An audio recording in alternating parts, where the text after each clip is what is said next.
மொதராத்திரிங்கிற டைட்டிலுக்கும் படத்துக்கும் என்ன சம்மந்தம் இருக்குன்னா, மொதராத்திரியை சுற்றி நடக்கிற கதைக்களமாக தான் தவிர தப்பாக இருக்குமோங்கிற அந்த மாதிரி எதுவுமே கிடையாது. ஏன்னா முழுக்க முழுக்க இது வந்து குடும்பத்தோட, குழந்தைங்களோட, பெரியவங்களோட உட்காந்து சந்தோஷமாக கலக்கலன்னு சிரிச்சுட்டு பார்த்துட்டு போகிற படம் தான். பொதுவாக எந்த ஒரு படத்தோட டைட்டிலுமே பேசும் பொருளாக இருக்கணும்னு நினைப்பாங்க. இப்போ இருக்கக்கூடிய சூழ்நிலை வந்து டைட்டில் இஷ்யூஸ் நிறையா இருக்கின்ற நேரத்தில் இந்த டைட்டில் டேரக்டர் எப்படி சூஸ் பண்ணும்போது உங்கள்கிட்ட வரும்போது எப்படி தோணுச்சு இந்த டைட்டில்? ஆனால் படத்தோட, அதாவது மொதராத்திரிங்கிற டைட்டில் இப்போ இது வந்து நாங்கள் ஆக்சுவலாக எல்லாருக்கும் சொல்லணும், உங்கள் மூலியமாக நான் சொல்லிக்கிறேன். என்னென்னா, மொதராத்திரிங்கிற டைட்டிலுக்கும் படத்துக்கும் என்ன சம்மந்தம் இருக்குன்னா, மொதராத்திரியை சுற்றி நடக்கிற கதைக்களமாக தான் தவிர அதுக்குள்ளார வந்து நீங்கள் தப்பாக இருக்குமோங்கிற அந்த மாதிரி எதுவுமே கிடையாது. ஏன்னா முழுக்க முழுக்க இது வந்து குடும்பத்தோட, குழந்தைங்களோட, பெரியவங்களோட உட்காந்து சந்தோஷமாக கலக்கலன்னு சிரிச்சுட்டு பார்த்துட்டு போகிற படம் தான். அதுக்குள்ளார வந்து கடுகளவு கூட ஒரு ஃப்ரேம் கூட ஒரு முகம் சொல்லிக்கிற மாதிரியோ இல்லை ஏதோ ஒரு விஷயமோ இருக்காது. அது வந்து இப்போது எல்லாருமே வந்து அதை பார்த்துட்டு எல்லாருமே வந்து இப்போ குடும்பமாக தான் தேட்டரில் ஃபுல்லாக இருக்குது. நீங்கள் இப்போ எல்லோரும் உட்காந்து ஃபில் பண்ணிகிட்டு இருக்கிறீங்க தேட்டர்ஸை, எங்களுக்கு அதிகமான ஸ்க்ரீன்ஸ் கிடைக்குது. இந்த சப்போர்ட் வந்து எங்களுக்கு இன்னும் மென்மேலும் நல்லது படுது. நான் மனசால் உங்கள் எல்லாருக்குமே நன்றி, நீங்கள் இந்த படத்தை இவ்வளோ தூரம் கொண்டு வந்ததுக்கு. அது நான் சந்திச்சிருப்பீங்க. என்ன மாதிரி உங்கள்கிட்ட பேசினாங்க படத்தை பற்றி? நிறையா. இப்போ அதான் நான் இவ்வளோ வருஷம் நான் நடித்து ஒரு ஒரு குட்டி குட்டியாக நடித்து இவ்வளோ நேரம் எல்லாருமே எனக்கு நிறைய விஷயங்கள் விஷ் பண்ணி தான் இந்த இடத்துக்கு கொண்டு வந்திருக்காங்க. இன்றைக்கி இந்த படம் பண்ணும்போது எல்லாருமே வந்து ரொம்ப திருப்தியாக போனாங்கண்ணே. உண்மையிலேயே வந்து ரொம்ப திருப்தியாக, சந்தோஷமாக, மனசால் வந்து என்கிட்ட வந்து கை கொடுத்து இதே மாதிரி பண்ணுங்க, இதே மாதிரி நிறைய படம் பண்ணுங்க, அடுத்த ஸ்கிரிப்டை சூஸ் பண்ணி இது பண்ணுங்க அப்படின்னு சொல்லும் போது எனக்கு ஒரு பெரிய ரெஸ்பான்சிபிலிட்டி மண்டையில் ஏறி இருக்குது எனக்குள்ளார.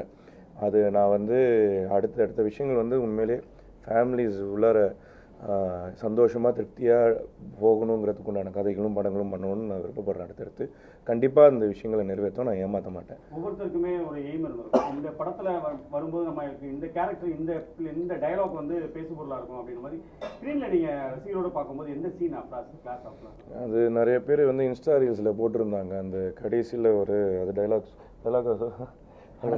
படத்தில் பாருங்கள், ஒரு கிளைமேக்ஸில் வந்து எண்டில் ஒரு டைலாக் ஒன்று சொல்லியிருப்பேன்.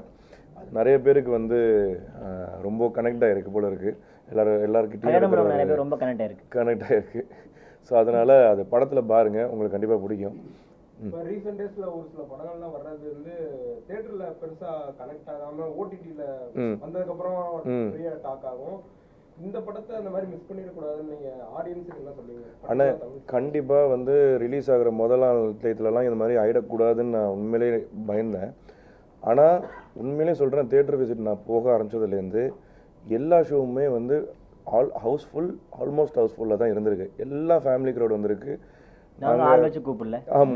அதுவாக நடக்குது. வெளியூர் ஒரு ஊராக வரவும் பார்க்கவும் அதுவாக நடக்க ஆரம்பிச்சிருச்சு. ஸோ எனக்கு தெரிஞ்சு அவங்களே மிஸ் பண்ணக்கூடாதுன்னு நினைக்க ஆரம்பிச்சிட்டாங்க ட்ரெய்லரு அது இதெல்லாம் பார்த்துட்டு.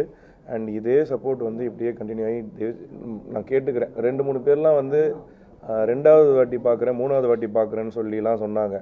ஸோ எனக்கு தெரிஞ்சு ரிப்பிட்டேட்டிவ் வாட்ச் இருக்கிறதுனால எனக்கு புரியுது, எனக்கு அதில் புரிய ஆரம்பிக்குது எவ்வளோ அவங்களுக்கு பிடிக்குதுன்னு.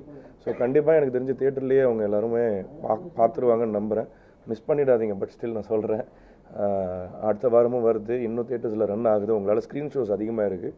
உங்களுக்காகவே நீங்கள் தான் அதை கேட்டீங்க, உங்களால் தான் எங்களுக்கு அது நடந்துச்சு. அண்ட் நீங்கள் நினச்ச மாதிரி ஸ்க்ரீன்ஸும் அதிகமாகுது. இன்னும் உங்களுக்கு அது ஈஸியாக ரீச் அவுட் ஆகிற நிலைமையில் இருக்கும். உங்கள் படம் மூமெண்ட்டில் இருக்கப்பே ஒரு பெரிய கோடி லெவலில் போட்ட பட்ஜெட் டாக்ஸிக்கும் உள்ள வந்துருக்கு. அதை எப்படி பார்க்குறீங்க? ஆனால் நல்ல விஷயம். நான் வந்து என்னென்னா, அவர் பிடிக்கும் எனக்கு. அந்த KGF இவங்கெல்லாம் அந்த படம்லாம் பார்த்துட்டு நான் ரசிச்சிருக்கேன் அவரை. ஸோ இன்றைக்கி வந்திருக்கு. நாங்கள் இந்த ரன்னிங் ப்ராசஸில் இருக்கிறதுனால இன்னும் அந்த படம் பார்க்கல. நான் அந்த படங்களும் டீமோட பார்க்கணுன்னு ஆசைப்பட்றேன்.